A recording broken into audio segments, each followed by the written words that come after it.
नमस्कार, मेरा नाम है अवनीश कुमार और आज के इस वीडियो में मैं बात करने वाला हूं दो नेताओं के बारे में। पहला जिसके बॉडी में ब्लड बहता है और दूसरा जिसके बॉडी में गर्म सिंदूर बहता है। जी मैं बात करने वाला हूं leader of opposition Rahul Gandhi के बारे में और दूसरा प्रधानमंत्री नरेंद्र मोदी जी के बारे में। दोनों ने पहलगाम हमले के बाद क्या किया, उसके बाद पहलगाम हमले के दौरान क्या किया और ऑपरेशन सिंदूर के दौरान और उसके बाद क्या क्या हुआ, उसके बीच में कंपैरिजन करूंगा। कौन सा नेता अच्छा है, जिसके बॉडी में ब्लड बहता हो या जिसके बॉडी में गर्म सिंदूर बहता हो। तो सबसे पहला हम एग्जांपल लेते हैं पहलगाम हमले के दूसरे दिन ही प्रधानमंत्री नरेंद्र मोदी जी बिहार है। बिहार आकर के उन्होंने अलग अलग तरीके से चुनावी सभा को संबोधित किया। वहां से भले ही पाकिस्तान के आतंकियों को ललकारा लेकिन अपने काम भी गिनवाए।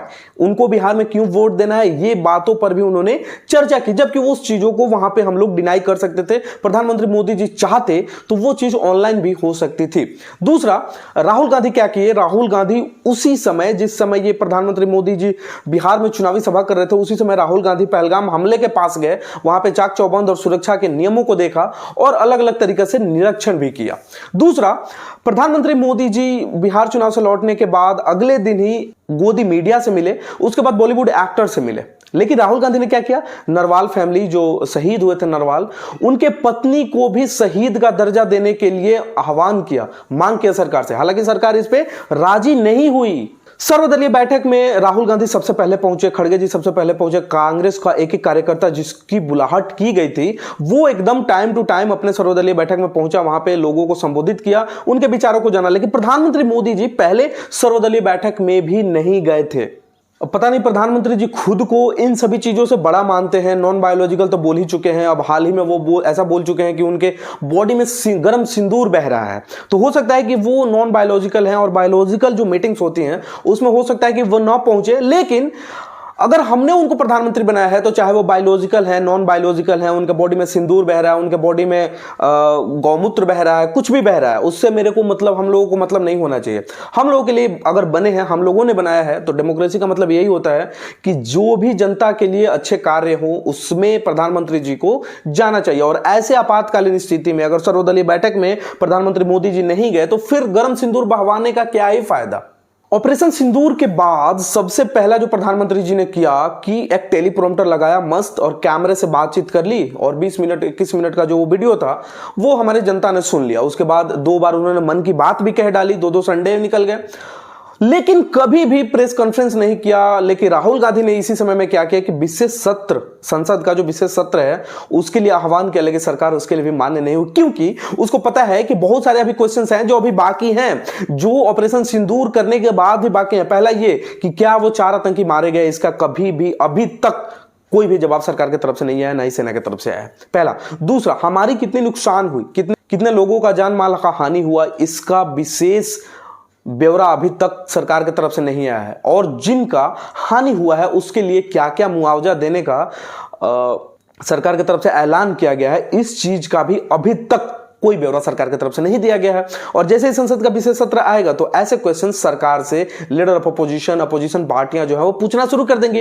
इस वजह से अभी तक संसद का विशेष सत्र नहीं बुलाया गया, जबकि ऐसे आपातकालीन स्थिति के बाद जब ट्रंप ने सीज फायर किया है तो राहुल गांधी एक तरफ ट्रंप का विरोध कर रहे हैं कि ट्रंप ने सीज फायर क्यों किया, इस मध्यस्थता के बीच में आप प्रधानमंत्री जी क्या कहते हैं, चुप्पी क्यों है सरकार का, इस पे क्वेश्चन कर रहे हैं। तो दूसरी तरफ प्रधानमंत्री मोदी जी इस पे बिल्कुल चुप्पी साधे हुए कभी टेलीप्रॉम्प्टर से बात कर लेते हैं, कभी कैमरा से बात कर लेते हैं, कभी बीकानेर में पहुंच के अपने अंदर गर्म सिंदूर बहवाने लगते हैं।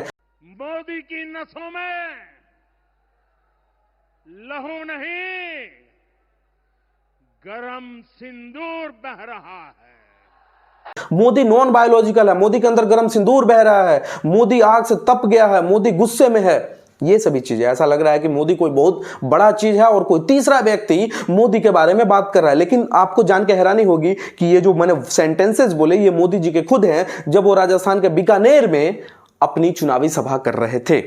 तो ये हाल है मोदी जी का और ये हाल है leader of opposition Rahul Gandhi का।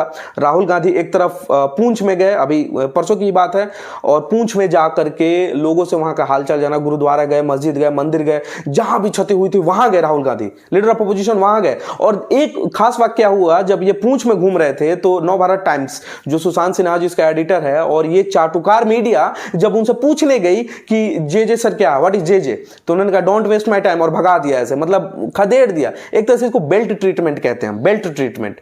इसमें क्या होता है कि बिना बेल्ट मारे जो बेल्ट की आवाज आए बिना जो चोट लगती है ना, उसको बेल्ट ट्रीटमेंट कहते हैं। तो वही ट्रीटमेंट राहुल गांधी ने गोदी मीडिया को उसी दिन दिया।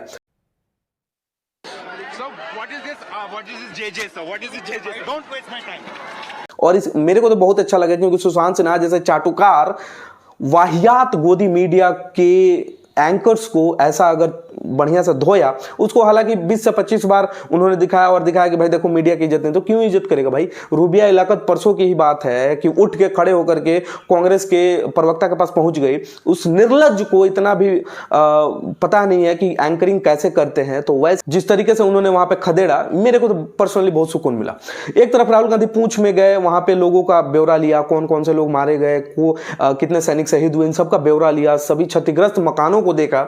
वहीं प्रधानमंत्री मोदी जी अपने अंदर सिंदूर बहवा रहे हैं, कभी लाल, गुस्से से लाल हैं, उसकी आंखें लाल है, अपने ही बारे में खुद से ही अब बखान करते चले गए। अब मतलब पहली बार ऐसा हुआ, मैं किसी व्यक्ति को देख रहा हूं जो मतलब थर्ड पर्सन बन के खुद के बारे में ही बात कर रहा है। मोदी के शरीर में गर्म सिंदूर बह रहा है, मोदी की आंखें लाल हैं, मोदी गुस्से में लाल है, मोदी पाकिस्तान को छोड़ेगा नहीं, मोदी पाकिस्तान को एक एक तिनके के लिए तरसा देगा, मोदी पाकिस्तान को ट्रेड नहीं करेगा, ये वो, जैसे मोदी ही सब कुछ है।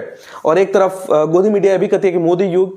तो ऐसे लोगों के लिए मतलब मेरा प्रणाम है कि भाई आप अपने आप को नॉन बायोलॉजिकल जब मान चुके हैं तो हम ह्यूमंस के सोसाइटी में आपका कोई काम नहीं है। ये मतलब रियलिटी है।